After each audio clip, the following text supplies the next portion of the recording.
Benjamin Hart is a respected CEO in Seattle's publishing world. To the public, he's a polished storyteller with a billion-dollar empire. But one rainy afternoon, everything he's built is shaken by two quiet boys sitting on the steps of a public library. They're reading old books, clothes slightly too small, eyes full of wonder. Just as he turns to leave, one boy drops a worn photograph. Benjamin freezes. It's a photo he took 10 years ago, a photo of Elena, a woman he once loved but lost in scandal, a photo he never published, a photo no one should have. As questions flood his mind, a deeper truth begins to unravel. Who are these boys? Why do they look so familiar? And why has fate brought them here now? This isn't just about a forgotten love, it's about truth, legacy, and the unexpected chapters life writes for us. Watch until the end to uncover a story about second chances, fatherhood, and the photo that changed everything. Subscribe now for more heart-touching stories that make you believe in the power of love, family, and fate. The Seattle skyline stretched beyond the floor-to-ceiling windows of Benjamin Hart's office, a testament to his success as CEO of Hart Publishing. Yet, amidst the accolades and bestsellers, a void lingered, a silent ache he masked with work and routine. On a gray Thursday afternoon, Benjamin prepared for a book signing at the downtown public library. The event was routine, yet he felt an inexplicable pull, a whisper from the past urging him forward. As he arrived, rain drizzled softly, and the scent of wet pavement filled the air. The library stood as a beacon of knowledge, its steps worn by countless visitors. Benjamin ascended them, his thoughts interrupted by the sight of two young boys huddled under the overhang, engrossed in a tattered book. Their clothes were modest, their shoes scuffed, but their eyes sparkled with curiosity. One boy looked up, meeting Benjamin's gaze with a mixture of surprise and hope. "Are you here for the signing?" the boy asked, his voice tinged with excitement. Benjamin nodded, intrigued by the twins' presence. "I am. Do you enjoy reading?" The boys exchanged glances before the other replied, "We love stories. They take us to places we've never been."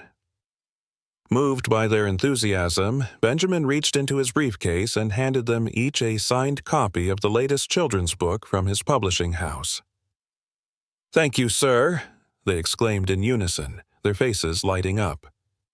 As Benjamin turned to enter the library, something caught his eye. A photograph slipping from one boy's backpack. He bent down to retrieve it, his heart skipping a beat. It was a picture he had taken a decade ago, a candid shot of Elena, the woman he once loved. The photo was never published, a private memory he thought lost to time. "Where did you get this?" he asked, his voice barely above a whisper. The boys looked at each other, then back at Benjamin. "It's our mom. She said a friend took it a long time ago." A storm of emotions surged within him. Confusion, hope, fear. Could it be? Was Elena here in Seattle after all these years? Determined to uncover the truth, Benjamin's mind raced. The photograph was a sign, a thread connecting past and present. He needed answers. Inside the library, the signing proceeded, but Benjamin's thoughts remained with the twins and the photograph. As he signed books and greeted readers, he couldn't shake the feeling that fate had intervened, offering a second chance. That evening, back in his office, Benjamin stared at the photograph, memories flooding back. He reached for his phone, dialing his assistant. "Jessica, I need you to find someone for me. Her name is Elena. She might be in Seattle." As he hung up, Benjamin knew his life was about to change. The past he had buried was resurfacing, and with it, the possibility of redemption, love, and family. The boys didn't notice him at first. Benjamin Hart stood frozen near the columned entryway of the downtown Seattle Public Library, watching as the twins sat cross-legged on the steps beneath the overhang, sheltered only slightly from the soft drizzle. Their jackets were thin, their shoes worn, but their eyes, so wide, so intent, devoured the pages of a battered copy of The Lion, the Witch, and the Wardrobe. Benjamin's heart pinched unexpectedly. One of the boys reached into a plastic bag and pulled out what looked like a folded piece of paper. As he shifted to make room on his lap, something fluttered to the ground. A photograph. Before he could stop himself, Benjamin stooped to pick it up. And the world stilled. It was his photo, faded but unmistakable, a candid image he'd taken a decade ago of a woman laughing, seated on a dock surrounded by fall leaves. Elena, her hair whipped by the wind, her hand clutching a knit scarf she'd claimed as her lucky charm. He'd kept it private, never published, never shared. He thought it had been lost after their breakup, the aftermath of too many headlines, too many doubts, too much fear. And yet, here it was, in the hands of a boy who could have passed for his own. His throat tightened. "Hey, you dropped something." The boys looked up in unison, eyes wide, identical in every freckle, every raised brow. One of them stood slowly, cautious but polite. "Thanks," the boy said, reaching for the photo. "It's our mom's favorite." Benjamin knelt, holding the picture a moment longer. "She's beautiful," he said softly. "What's her name?" The boys exchanged a glance. "Elena," the other one answered. "She works at the little library in Pine Creek. She used to be a writer." Benjamin blinked, emotions cascading like waves. Pine Creek. He remembered that place. Quaint, sleepy, nestled in the woods just outside the city. They'd once spent a week there together, hidden from the world, pretending they weren't who they were. His voice was quieter now. "Do you boys come here often?" "Only when it's warm enough to walk," one said. "The buses are too expensive." The simple truth in that answer sliced through Benjamin's defenses. These weren't just any kids. These were his sons. He felt it in his bones. "Do you like stories?" he asked. "We love them," one of the boys said, eyes sparkling. "Mom tells the best ones, and we read all the ones with adventures and maps, like the kind you get lost in but find something important at the end." That sentence undid him. Benjamin looked at the sky. The drizzle had thickened into a steadier rain, but neither boy complained. He pulled off his overcoat and gently draped it across their shoulders. They tensed at first, but when he smiled and sat beside them, they relaxed. Almost. "I'm Benjamin," he said carefully. "Do you mind if I join you for a few pages?" The boys looked at each other again. Then one handed him the book. He read aloud, his voice trembling at first, then steadying with every word. People passed, pausing at the sight of the powerful CEO seated on wet steps, reading children's stories to two boys who had no idea they'd just changed his life. By the time they closed the book, the rain had stopped. One of the boys handed back his coat, whispering, "Thank you, Mr. Benjamin." He swallowed hard. "Would it be all right if I walked you home?" The boys hesitated. "We should ask our mom," one said. "Of course," Benjamin replied gently. "Why don't I just walk you to the corner?" And so they did. At the light, as they waited to cross, the smaller boy tugged at Benjamin's hand. "You read like our mom. She used to say the words like she really meant them." "I did," Benjamin said, more to himself than them. When they reached the other side, the boys waved and turned down a side street, the plastic bag of books swinging between them. Benjamin stood there a long time after they disappeared. He pulled out his phone. "Cheryl," he said when his assistant answered, "I need everything you can find on a woman named Elena Reese. Last known residence, Pine Creek. She may have twin sons." There was a pause. "Is this about the boys outside the library?" "Yes," he said, quietly but firmly. "It's about everything I thought I lost, and everything I have to find." Benjamin Hart sat in the back seat of his town car, the city lights of Seattle blurring past the rain-specked windows. His hands trembled slightly as he held the photo the boys had dropped, now protected in a clear plastic sleeve by his assistant Cheryl. It felt like holding a ghost. He remembered everything about the moment the photo was taken. Elena laughing as she'd playfully tossed a leaf at him, her cheeks pink from the autumn chill, her eyes full of a joy that used to disarm him. He hadn't seen that photo since the night she walked away, or maybe since the night he let her go. Cheryl's voice came through the speakerphone, hesitant but efficient. I found her, Elena Reese, currently working part-time at Pine Creek Community Library, lives in a small rental property on Alder Street. The boys' names are Caleb and Micah Reese, no father listed on public records. Benjamin exhaled slowly. Anything else? There was a pause.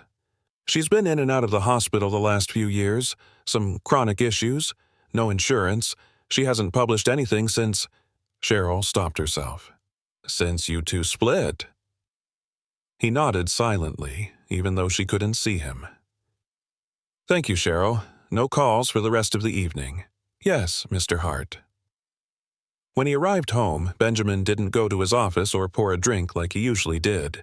Instead, he went to the guest bedroom, the one he'd left untouched for years, and sat on the bed, the photo still in his hand. The boys had Elena's smile, but it was the eyes that haunted him, his eyes. That sharp, light hazel that he saw in the mirror every morning. There was no doubt. They were his sons. He lay back against the headboard, mind racing. Elena had been pregnant when she left, but why hadn't she told him? He would have... What would he have done? Chosen her over his career? Over the board's expectations? The press? The scandal? He hadn't even fought for her, not really. The next morning, he left early. He wore jeans and a simple navy coat, no suit, no tie, no entourage. Just a quiet man driving himself for once, tracing the road to a life he'd abandoned a decade ago. Pine Creek hadn't changed much. The bakery still sat at the corner of Main and Birch. The park still had its rusted swing set. And the library, modest, brick-faced, with a leaky awning, stood like a forgotten bookmark in the town's memory. He parked discreetly and waited. A few minutes later, she appeared. Elena stepped out the side door of the library, carrying a box of old hardcovers. She looked thinner, her hair shorter, her gait slower, but her face, still striking, still strong, held the same quiet fire that had once drawn him to her, like gravity. Benjamin got out slowly, unsure of how to begin. "Elena," he said, his voice barely audible. She turned sharply, startled. Her eyes widened in disbelief. "Ben?" He stepped closer. "I didn't come to make a scene. I just saw them, Caleb and Micah, outside the library, and then the photo." Her expression faltered. She held the box tighter. "That photo wasn't supposed to find you. They dropped it," he said gently. "I picked it up and I recognized it. Recognized them." Elena's lips parted, but she didn't speak. Her breath fogged in the crisp morning air. "You never told me," he said, the ache slipping into his voice. "You never gave me a chance to know." She blinked, her eyes glassy. "I wrote a letter. I had it all down, every word. But then the tabloids, your company, your lawyers, everything collapsed so fast. I couldn't imagine putting them through that. I couldn't imagine putting you through that again either. You thought I wouldn't want them." "No," she whispered. "I thought you wouldn't be able to." He stepped forward. "I'm here now. They don't know who you are. Then let me show them." Silence stretched between them. Finally, Elena nodded toward a bench near the entrance. "Okay, but not today. They've never even asked about their father. They've only known me, and books." Benjamin smiled faintly. "Then let's start there. Books." She looked at him, eyes wary, but not cold. "You'd come back here again?" "I'd come back every day," he said quietly, "if it means I don't miss one more story they're living without me." Elena held his gaze, and slowly, cautiously, she sat on the bench. Benjamin followed. It wasn't a reunion, not yet, but it was something. A beginning. Later that afternoon, Benjamin sat alone in his office, a blank notepad before him and Elena's voice echoing in his memory. I couldn't imagine putting them through what we went through. He'd replayed their conversation at the library 100 times already, her hesitation, her tired honesty, the way her fingers trembled as she adjusted the strap on her shoulder. She was protecting her boys the way she always tried to protect him from the ugliness of their past. But now he had names. Caleb and Micah. He said them aloud like a prayer. Benjamin couldn't sleep that night. He walked the length of his penthouse, past the leather-bound first editions, past the framed awards from the literary world that once meant everything to him. Now they just echoed, souvenirs from a chapter that ended too soon. At dawn, he texted Elena. Would they like to come visit the publishing house? I'll keep it casual, just a tour, no pressure. He didn't expect a response so quickly, but she replied just 4 minutes later. They'd love that. Only if I can come too, Caleb can get nervous. Benjamin smiled despite himself. Of course. Bring whoever you need. I'll clear the day. And he did. The next morning, the elevator doors of Hart & Page Publishing opened onto the 32nd floor, revealing 2 wide-eyed boys clinging to their mother's hands. Caleb wore a red hoodie that looked a size too big. Micah held a small dinosaur toy tightly in his right hand. Elena looked nervous but composed. Her sweater was clean but fraying at the cuffs. Hi, Benjamin said, rising from behind his desk. Welcome. Caleb nodded cautiously. Micah peered around the room with curious wonder. You boys like stories? Benjamin asked gently. We read every night, Micah said proudly. Benjamin reached for a stack of early chapter books. Well, these haven't even been released yet. Would you 2 be my test readers? The twins lit up. Elena exhaled softly, grateful. Benjamin led them through the offices, introducing them to illustrators, editors, even letting them pick out a book from the warehouse shelves. When they reached the children's division, he watched as Caleb relaxed for the first time, flipping through a picture book while Micah asked about the printing machines. So, how do you pick what stories get made? Micah asked, gripping Benjamin's sleeve.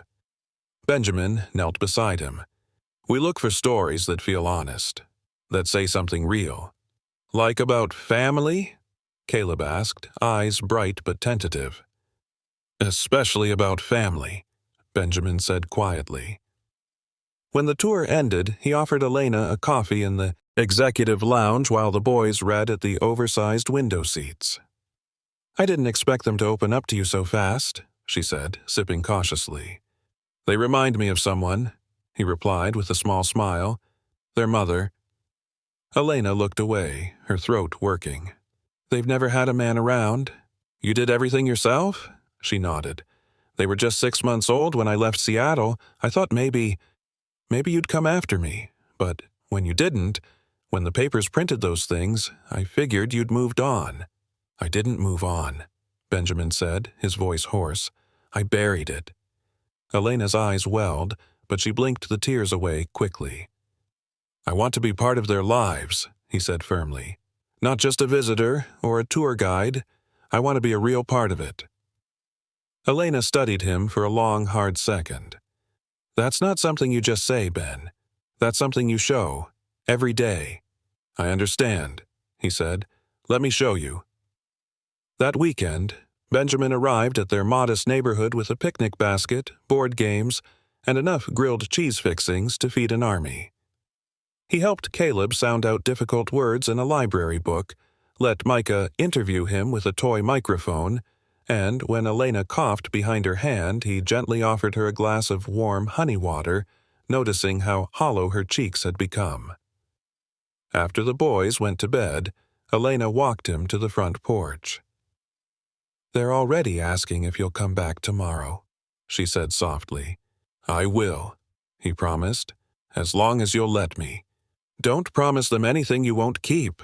"I've broken a lot of things in my life, Elena," he said, gazing at the porch light between them. "But I won't break this." She nodded slowly, still hesitant, but visibly moved. As he turned to leave, Micah's small voice rang out from the doorway. "Ben?" He stopped, looked back. "Can you bring that silly book again tomorrow? The one with the talking raccoon?" Benjamin chuckled, tears stinging his eyes. "I wouldn't miss it for the world." The weeks that followed unfolded like pages from a forgotten fairy tale, fragile, precious, and filled with unexpected warmth. Benjamin visited Elena and the boys every weekend without fail. Each visit seemed to stitch together years of separation with small but powerful threads, shared stories, warm dinners, and silent glances that said more than words ever could. On a sunny Saturday morning, Benjamin arrived holding a worn, leather-bound book with gold-embossed letters, The Secret Garden. He handed it to Caleb with a quiet reverence. "This was my mother's favorite," he said. "She used to read it to me when I was your age." Caleb's eyes widened. "Was she nice?" Benjamin nodded slowly. "She had the kindest heart. She believed books could fix anything, if you let them." As they sat under a tree in the tiny neighborhood park, Benjamin read aloud, his voice weaving through the leaves like wind through a harp. Micah leaned against his side, fingers curled around the hem of Benjamin's coat. Elena watched from a nearby bench, her arms wrapped gently around herself. She hadn't heard that voice, his voice, in this way since the days when he whispered plot ideas at midnight and read her drafts like sacred texts. Later that evening, back at the apartment, Benjamin insisted on cooking. "Grilled cheese again?" Micah asked, scrunching his nose playfully. "Not just grilled cheese," Benjamin grinned. "Chef Hart's gourmet 3-cheese masterpiece with tomato basil soup. You're gonna burn it," Caleb predicted with a smirk. And he did. The toast was charred, the soup too salty, but they laughed. Oh, how they laughed. It was the kind of laughter that rattled years of loneliness from the walls. After dinner, the boys disappeared into their room while Benjamin helped Elena with the dishes. She handed him a plate to dry, and for a moment their fingers brushed. She didn't pull away. "You've changed," she said quietly. "Have I?" Elena looked at him then, really looked. His features were the same, still striking, still sharp, but something in his eyes had softened. "You're not hiding anymore." "I don't want to," he replied. "Not from you, not from them." There was a long silence as the water ran and the boys' muffled laughter echoed from down the hall. "They know," Elena said softly. "They know who you are. I haven't told them everything, but they figured it out." Benjamin's hand tightened slightly around the dish towel. "What did they say?" "They said, if you were their dad, they hoped you'd come back again next Saturday." A lump rose in his throat. "What if I came back tomorrow?" Elena smiled faintly, brushing a strand of hair from her cheek. "They'd like that." But outside, a different kind of story was unfolding, one Benjamin hadn't anticipated. Across town, a man named Royce Daniels, a gossip blogger known for his sensational exposés, had been trailing Benjamin for days. He'd noticed the weekend trips, the frequent absences from the office, the mysterious twin boys who bore a striking resemblance to the CEO. When Royce snapped a photo of Benjamin lifting Micah onto his shoulders outside the library, he knew he had a headline. "Secret Heirs. CEO Benjamin Hart's Hidden Family Scandal Uncovered." The article went live that Sunday night. By Monday morning, it had over 1 million views. Benjamin was in the middle of preparing breakfast for the boys when his phone began vibrating nonstop. Calls, texts, emails stacked like falling dominoes. Elena emerged from the hallway, holding her phone, her face pale. It's everywhere, she whispered. Ben. Our photo. The boys. Benjamin's heart sank. He grabbed his coat and stepped outside, answering his assistant's call. Mr. Hart, the board's in emergency session. They want you at the office now. I'm not leaving them, he said firmly. There's talk of damage control, sponsors pulling out. They're suggesting a leave of absence, maybe permanent.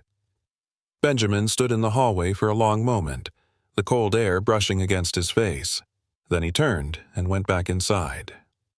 Boys, he said gently, kneeling in front of them. Something happened today. Some people are saying things about me, about us, things that aren't true. Micah looked up, confused. Did we do something bad? No, Benjamin said quickly, emotionally. You didn't. None of this is your fault. Caleb walked over, placed a hand on Benjamin's shoulder. Are you still coming next weekend? Benjamin's eyes welled. I'll be here tomorrow, and the day after, and every day after that, if you'll have me. From behind them, Elena watched, tears silently streaming down her cheeks. She knew then there would be no hiding anymore. Not for him, not for any of them. They were a family now, and families, no matter how fragile their beginning, deserved to be seen. The morning after the article went viral, Benjamin Hart stood in front of his office windows overlooking downtown Seattle. But the view, once a symbol of everything he'd built, felt meaningless now. Behind him, the boardroom buzzed with tension, voices rising and falling like waves crashing against a shore. Ben, his COO said, clearly trying to sound diplomatic. We understand this is personal, but your name is tied to the company brand. Investors are panicking. We need a statement, something reassuring, preferably denying paternity. Benjamin turned slowly, his eyes calm but unwavering. I won't lie. They're my sons. I just didn't know until recently. A hushed silence settled over the room. Shock, discomfort, but also something deeper, respect. You're risking everything, the CFO muttered. I've already risked too much by not being there for them, Benjamin replied. I won't make that mistake again. Outside the boardroom, his assistant handed him a manila envelope. It's from Elena, she said softly. She asked me to give it to you if things got difficult. He took it gently, hands slightly trembling. Inside, a letter, her handwriting, elegant, familiar, flowed across the page. Ben, you once told me stories were the only way we could tell the truth when words felt too dangerous. So, here is mine. I didn't tell you about the boys because I was scared. Scared you'd feel forced. Scared your career would collapse. Scared you'd hate me for not saying goodbye properly. But, more than fear, I felt guilt. For loving you, for leaving. They are yours. But more than that, they are your chance to be true. If you want them, if you still have room in your life, just come back. You'll know where to find us. Love, always. Elena Benjamin closed the envelope slowly. His heart felt like it might shatter, and maybe it needed to. Later that day, he returned to the small apartment where Elena and the boys lived. The twins greeted him at the door, Caleb immediately launching into a tale about their latest drawing project. Micah held up a crayon-streaked picture of the three of them at the park. You have a funny nose in this one, he declared proudly. I'll treasure it forever, Benjamin said, his voice catching. In the kitchen, Elena stood by the sink, washing dishes. He walked in, hesitant, uncertain for once. I got your letter, he said softly. I figured it was time, she replied, not turning around. I read it, and I thought about what I said the day we last fought, about how everything we built was fiction. She turned now, eyes unreadable, and I was wrong, he whispered. The fiction wasn't us. It was the idea that I could live without you. She reached out, gently touching his hand. Then don't. That night, Benjamin stayed, not as a guest, not as a visitor, but as something new, something fragile but real, a father. As the boys fell asleep, curled under blankets worn with time but heavy with warmth, Benjamin tucked them in. "Do you still write stories?" Caleb asked sleepily. "Sometimes," he replied. "Will you write one about us?" Micah murmured. "I already am," he said, kissing their foreheads. Back at work, public opinion remained a storm of speculation and scandal. The article had been picked up by major news outlets. Headlines ranged from "Billionaire's Hidden Family" to "Publishing Tycoon's Fall from Grace." But Benjamin didn't run. Instead, he asked for a press conference. When the cameras turned on, he stepped into the light not as CEO Hart, but simply as Ben, the man who had loved, lost, and been given a second chance. He held up the photo, the one from 10 years ago, the one of Elena smiling in that bookstore window. "This photo was taken by me," he began. "It's the only photo I've ever called perfect." He told the story, honestly, tenderly, about their love, their break, the twin boys who had unknowingly brought them back together. He ended with the letter. "They are yours, but more than that, they are your chance to be true." "I intend to be," he concluded. The room was silent. Not a single question came. Outside, the boys waited in the car with Elena. Micah was asleep, his hand in Caleb's. Caleb watched the press conference on Elena's phone, his eyes wide. "He told the truth," he said. Elena looked at Benjamin through the windshield as he exited the building and smiled, softly, proudly. "Yeah," she whispered, "he finally did." The following weekend, Benjamin Hart found himself nervously adjusting the straps of a child-sized backpack filled with granola bars, juice boxes, and 2 carefully chosen graphic novels. Caleb and Micah had invited him to their school's Fathers and Friends Reading Day, a small event, but one that felt monumental. It would be the first time he'd step into their world not just as a visitor, but as someone who belonged there. Elena stood by the door, helping the boys zip up their coats.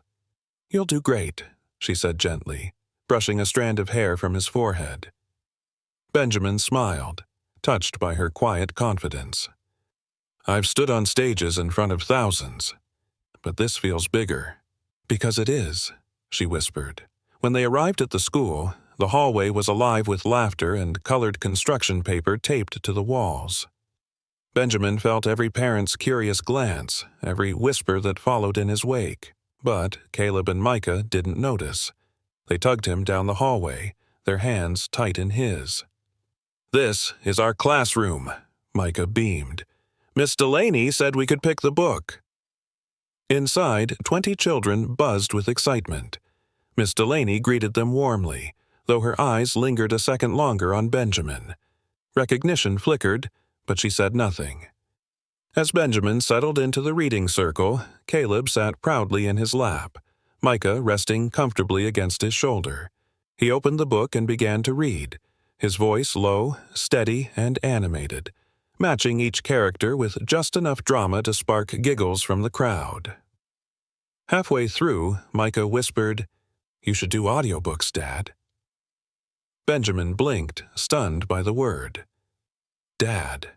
It had slipped out so casually, but it sent a shiver down his spine. He smiled and kept reading. After the story, Miss Delaney asked the children to share drawings of their families. Caleb presented a crayon sketch. 2 boys, a woman with a bun, and a tall man with a book in his hand. Above it, in careful block letters, "My family. Cal, Micah, Mommy, and Ben." Benjamin's throat tightened. Later, in the hallway, Miss Delaney approached him. "They talk about you a lot, more now than ever." "I'm trying to earn that," Benjamin replied earnestly. "They say you're writing a book with them in it." "I hope they're the ones writing it," he said, smiling. That afternoon, they walked back to Elena's apartment, the twins skipping ahead. Benjamin and Elena lagged behind, watching the boys leap over sidewalk cracks with dramatic flair. "They call me Dad now," he said softly. "They were waiting for you to show them who you were," Elena replied. "I don't want to let them down." "You won't," she said, her voice trembling slightly. "You haven't." They reached the apartment just as a light drizzle began to fall. Benjamin stayed for dinner, helping Micah stir the spaghetti sauce while Caleb set the table. Afterward, the boys insisted he stay for their bedtime story. Tonight, however, it wasn't Benjamin reading. It was Caleb. From a notebook, he read a story he and Micah had written together. Once there were twin brothers who lived with their brave mom and a man who loved books. One day, the man found them by a library and said, "You look like the story I lost." And they said, "We're the ending you forgot to write." So he stayed. Micah added, "The end, but also the beginning." Benjamin swallowed hard. "That's the most beautiful story I've ever heard." As the boys drifted to sleep, Benjamin stepped into the hallway. Elena joined him a moment later, leaning against the doorframe. "They really do love you," she said. "I love them too," he replied. "And I think I never stopped loving you." Elena looked away, tears brimming. "You don't have to say that. I'm not saying it to fix anything. I'm saying it because it's true. Whatever we do next, I just want it to be honest." She nodded, her voice barely above a whisper. "Then let's keep writing the truth." Outside, the city pulsed with rain and neon lights, but inside that modest apartment, something far rarer glowed, hope being carefully rewritten, one chapter at a time. Benjamin hadn't anticipated how quickly children could reshape a world he once believed immovable.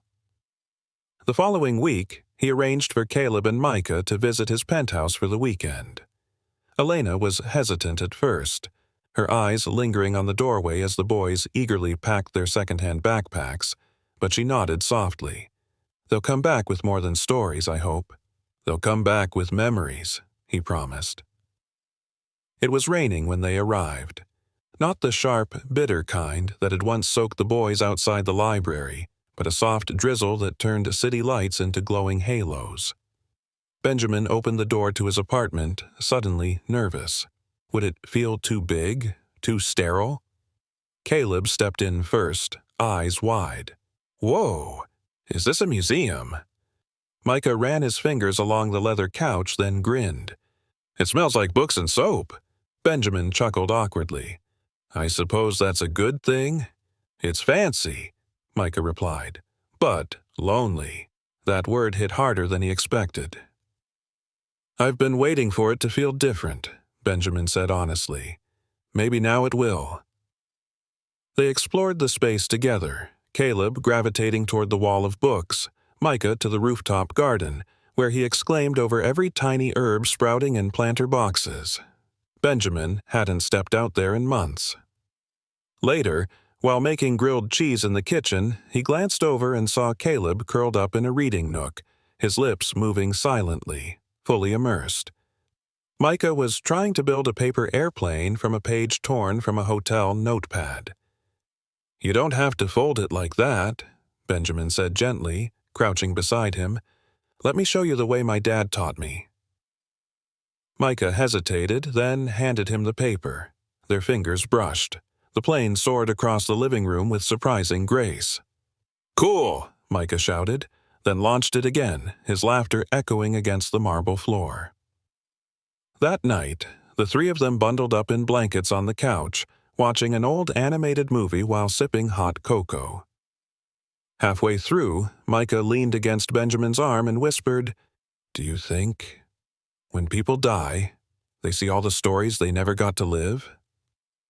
Benjamin looked down at the boy, whose eyes were suddenly too ancient for his age.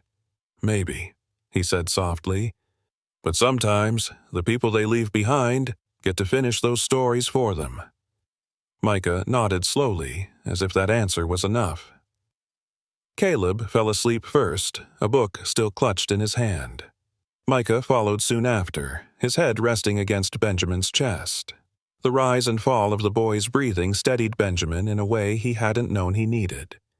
As he carried them to the guest room, tucking them into the twin beds he'd hurriedly assembled the day before, Benjamin paused.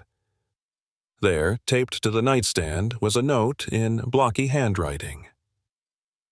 Dear Mr. Hart, thank you for the airplane and the cookies, and for saying we can use your bathtub even though it's huge. We like it here. Love, Caleb and Micah. His eyes burned. He sat beside the boys and whispered, You have no idea how much I like it too. The next morning, Elena called to check in. Her voice was shaky, too soft to hide the effort it took to sound casual. They slept well, Benjamin told her. Micah drooled on my shoulder. It was the best moment I've had all year. He heard her chuckle, then fall silent. Ben, I'm scared. I know. I don't want them to get used to something that might disappear again. They're not the only ones who are missing something, he said. Let me keep showing up, please. A long pause. Then, okay. That afternoon, they visited the library again. This time not as strangers, but as explorers. Benjamin sat with them at a kid-sized table, helping them build a book fort out of hardcover titles. Elena arrived later, thinner than he remembered but glowing in the boys' presence. When Micah presented her with a flower made of folded sticky notes, she cried softly. I missed so much, she whispered as Benjamin stood beside her. We both did, he replied. That evening, they walked the boys back to Elena's apartment together. On the steps, Caleb turned to Benjamin. You're coming again next weekend, right? I'll be here every one you'll have me, he said. Micah grinned, hugging him tightly. Don't bring books next time. Bring a story. Benjamin met Elena's eyes. I already have one. The week that followed felt like a breath Benjamin Hart had been holding for years. Finally exhaled. But peace, as he was learning, was fragile. It began with a headline. Billionaire's secret sons. Seattle CEO faces paternity speculation. A blurry photo of Benjamin at the library, crouched beside Caleb and Micah, topped the page. The article danced around facts, feeding on implication. He hadn't expected it to spread so fast. Within hours, tabloids picked it up, then business sites, then morning talk shows. Elena called, her voice breaking. They found us, Ben. Micah saw a picture of himself on someone's phone at school. He's scared. Benjamin's chest tightened. I'm coming over. When he arrived, the boys were huddled on the couch. Micah looked up with tears in his eyes. Did we do something wrong? No, Benjamin said firmly, kneeling before them. You didn't do anything wrong. Some people just care more about stories than people, but this time we'll tell the truth. Elena stood behind him, pale and quiet. What truth will they believe, Ben? That you had children with a woman you abandoned? That you're a hero for coming back? He looked at her, heart pounding. No, that I'm a man who made mistakes, and who's trying, honestly, to do better. She didn't reply right away, but she didn't ask him to leave. That night, Benjamin met with his company's communications team. They advised silence, distance. Let the story burn out, one consultant insisted.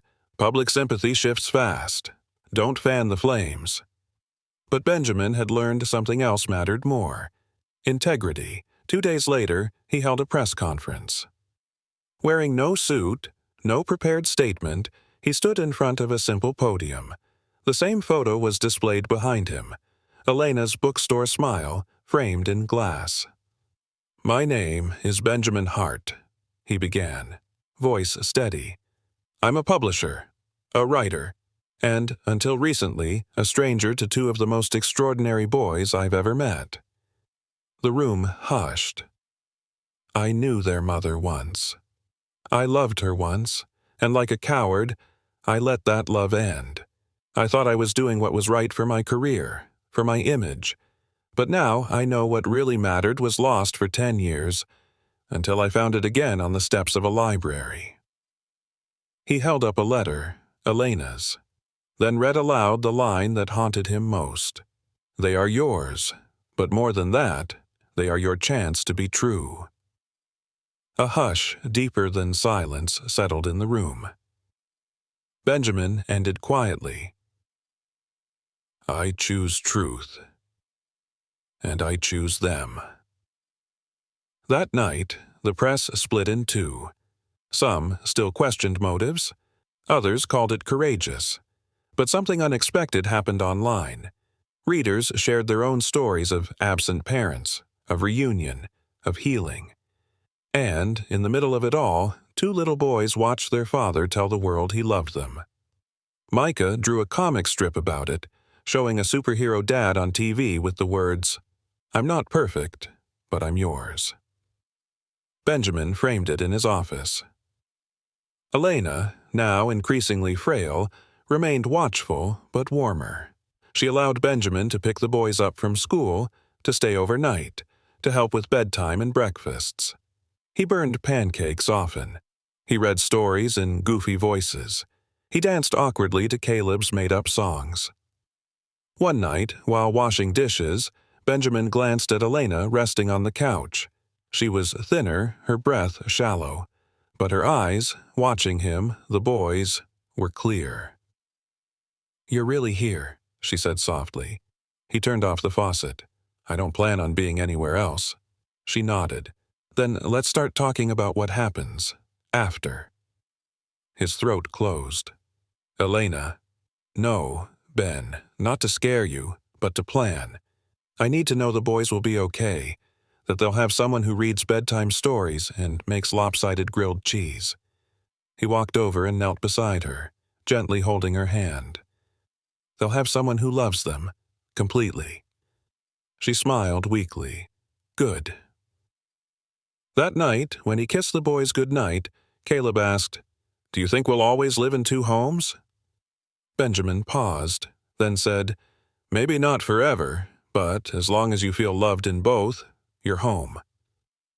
Caleb nodded, thoughtful. "Then I think we're okay." Micah murmured, half asleep, "Tell Mom we like her best, but we're starting to like you too." Benjamin chuckled softly. "I'll take it." Then, as he sat in the darkened living room, watching the soft rise and fall of Elena's breathing, he pulled out a pen and began to write again. This time, not fiction. This time, it was theirs. Benjamin stood in the hospital hallway, a bouquet of daffodils in one hand and Elena's latest blood test results in the other. His fingers tightened around the paper, knuckles pale. The numbers weren't what they'd hoped for. The doctor had said the words gently. Progression. Complications. We'll do everything we can. But they hit Benjamin like bricks. He hated the helplessness, the reality that no amount of money or influence could rewrite what her body was going through. Inside the room, Elena was sitting up, her frame smaller than it had been just a month ago. Yet her smile, when she saw him, was unwavering. "You look like you're carrying the weight of a Greek tragedy," she teased weakly. "I brought daffodils," he offered, sitting by her side and gently placing them on the nightstand. "You always said they looked like trumpets." "I did." Her fingers reached for one stem. "Trumpets for spring, for hope." Benjamin swallowed hard. "The boys are with Mrs. Talbot. Micah tried to make pancakes this morning. Burned everyone. Caleb said they looked like bitter moons." Elena laughed softly, then winced. "Tell him I said that's poetic." He hesitated, then pulled the chair closer. "Elena, I want to ask you something." She looked at him, her eyes tender. "Go ahead." "I want legal guardianship. Not because I want control, but because I want them to feel safe, to know they're not just floating in uncertainty." Elena nodded slowly. "I was hoping you'd say that. I already started the paperwork." His breath caught. "You did? I saw you, Ben. Not in front of cameras, not during interviews. I saw you with them.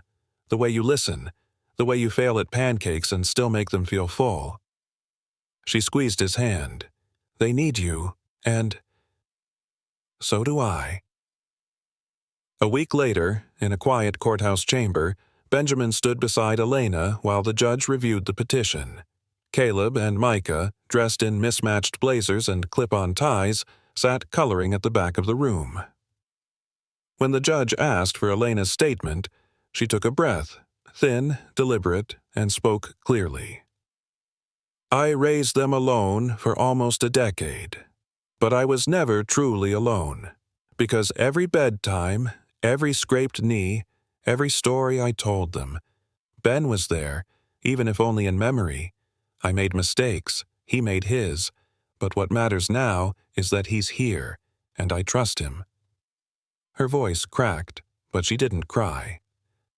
The judge nodded solemnly. Thank you, Ms. Rivera. Mr. Hart, do you have anything to add? Benjamin stepped forward, his voice unsteady but strong. I'm not asking to replace the years I missed. I'm asking for the privilege to earn the ones ahead. That afternoon, the boys ran up to him outside the courthouse steps, waving the official guardianship document like a treasure map. Does this mean you're really our dad now? Micah asked. I've always been your dad, Benjamin whispered, kneeling to hug them both tightly. Now it's just official. That evening, they celebrated with grilled cheese sandwiches shaped like hearts, Elena's idea, and sparkling apple cider. The apartment glowed with laughter, as if the walls had finally learned how to echo joy. Later, after the boys were asleep, Benjamin found Elena on the couch wrapped in a blanket, her eyes closed. For a moment, he thought she was asleep too, until she spoke. You did it. We did, he replied, brushing a strand of hair from her cheek. She looked up at him, her voice a whisper. Tell me what the boys said today. He smiled. Micah asked if we could all live in the same house one day.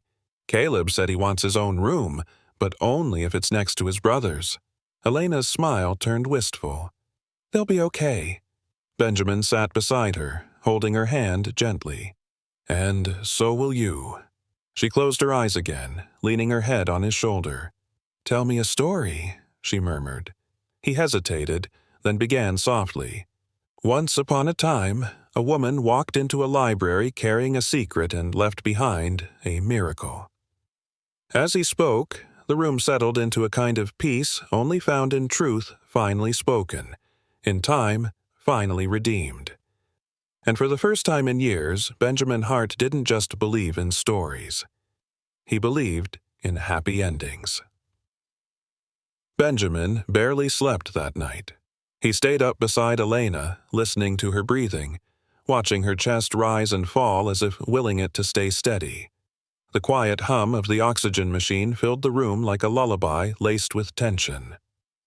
Her body, fragile but stubborn, had fought longer than the doctors expected. But he knew, some part of him already knew, that her fight was entering its final chapter.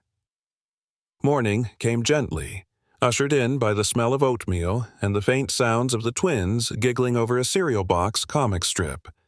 Benjamin rose slowly, tucked the blanket around Elena one last time, and stepped into the kitchen. Dad, we drew something, Micah said excitedly, holding up a page from his sketch pad. Caleb added, It's us, and Mom, and you. The drawing was childlike but detailed. Stick figures with scribbled hearts, a house with a chimney, a bookshelf taller than the stick Benjamin, and above it, in shaky handwriting, were the words, Family is when love stays. His throat tightened. This is beautiful, boys. She'll love it. They brought it to Elena's room together. She was awake, propped up with pillows, eyes sunlit and soft. She smiled weakly as the twins climbed onto the bed and placed the drawing in her lap. I'm keeping this forever, she whispered. You have to, Micah said, because it's our first official family portrait. She looked at Benjamin, her expression full of peace and weight. I need to write something, she said quietly. He fetched her a notebook and pen, unsure what to expect. For nearly an hour, she wrote. Her hand trembled, but her spirit didn't falter. When she finished, she tore the page out gently and handed it to Benjamin. "Read it when I'm gone, but not before." He hesitated, but nodded. "Okay." Later that day, Benjamin found himself back at his office, not for business, but to finalize one last act of love. His legal team had already drawn up the necessary documents. He signed each page with purposeful strokes, then called his assistant. "Send this to the publishing board," he said. "Effective immediately. I'm stepping down as CEO." There was a beat of silence on the other end. "Ben, are you sure?" "I'm completely sure." That evening, he returned to Elena's bedside. Her breathing had grown shallower. The boys sat at her side, one on each arm, reading aloud from a story they'd written together, a simple tale about two brothers building a spaceship to find a missing star. At the final sentence, Micah looked up and whispered, "You're our star, Mom." Elena smiled faintly, her lips forming the word, "always." She passed away just before midnight, with Benjamin holding her hand, the twins asleep beside her. The funeral was small but beautiful, filled with flowers and handwritten notes from neighbors, librarians, and even old readers who had loved Elena's short stories. Benjamin didn't speak at the service. He let the boys do that. Caleb read a poem he'd written. Micah placed the family drawing on her casket and whispered, "Now you can see the stories you never got to live." After the ceremony, Benjamin opened the letter Elena had written, "Ben. If you're reading this, it means I've gone ahead. I wish I could have had more time, more mornings of pancakes gone wrong, more stories whispered under blanket forts. But here's what I want you to remember. You gave me the most unexpected, miraculous ending, not because of what you did for me, but because of what you became for them.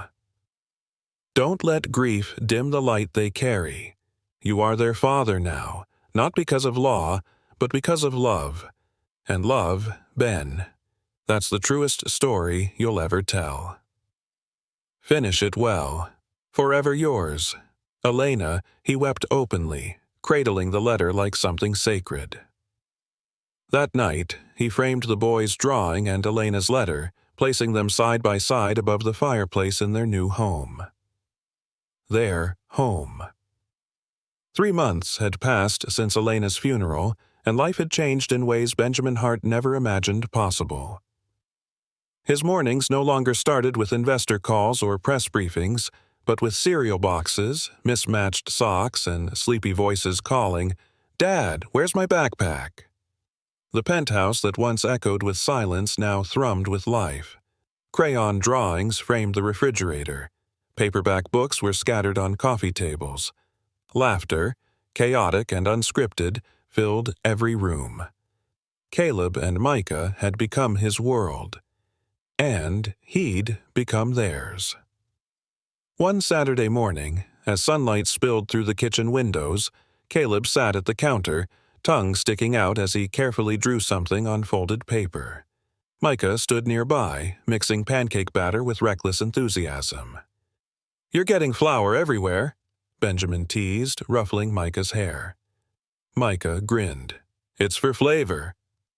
Just then, Caleb looked up and said, "Dad, are you really going to stay forever?" Benjamin turned, catching the seriousness in his son's eyes. He wiped his hands on a towel, walked over, and knelt beside him. "Yes, forever and always. You're stuck with me." Caleb smiled faintly and returned to his drawing. "Good, because I'm making something for your desk." Later that day, they visited the library where everything had begun. The librarian, Mrs. Delgado, beamed when she saw the boys. "So, these are the two who turned Mr. Hart into a bedtime story master." Benjamin laughed. "They've turned me into everything I never thought I'd be." The boys ran ahead, racing to their favorite corner. Benjamin followed slowly, taking in the scent of old pages and polished wood. Elena had once stood here, helping readers discover stories that changed them. Now, it was his turn to help two boys write their own. Back home, they found a letter waiting. Official court documents confirming full guardianship. There were signatures, seals, and a final declaration. Benjamin Hart is the legal father of Caleb and Micah Thompson. He read the letter aloud. Micah jumped into his arms. Does that mean we're like real family now? We always were, Benjamin said, holding him tight. But now it's on paper too. Caleb quietly handed him the drawing he'd been working on all morning. For your desk, he said shyly. It was a picture of the three of them under a tree, reading together. Above them, in careful print, were the words, "Our dad writes stories, but now we're living one." Benjamin blinked away tears and pulled both boys into a hug. Best story I've ever read. Months later, on the anniversary of Elena's passing, Benjamin took the boys to the lake where she used to write in the early mornings. They spread a blanket, opened one of her old journals, and read from a passage she'd written years ago. When you lose someone, you think the story ends. But sometimes, that's just the preface. The real story is how you carry them forward, with laughter, courage, and the kind of love that never leaves. That night, under a sky freckled with stars, Caleb asked, "Do you think Mom can hear us?" "I don't think," Benjamin replied softly. "I believe." Micah snuggled closer. "Then let's tell her something." And so they did. With heads bowed and hearts full, they told her about their new school, about how Benjamin burned grilled cheese less often now, and how Micah won first prize in a story contest titled "The Man Who Found Us." A year passed, then another. Benjamin returned to writing, not as a CEO, but as a father with stories worth telling. His first book in years was dedicated to Elena, who gave me the ending I never knew I needed. And in every school Benjamin visited, every library he supported, he shared one message. Stories don't end when someone's gone. They echo, in voices, in memories, and in the love we pass down. Back at home, his desk held three things: a framed drawing of a stick figure family, a letter in Elena's handwriting, and a bookmark Caleb made that read, "Dad, Chapter 1 Forever." As the boys fell asleep that night, Benjamin whispered, "I'm right here, always." And for the first time in a long, long time, the quiet didn't feel empty. It felt full.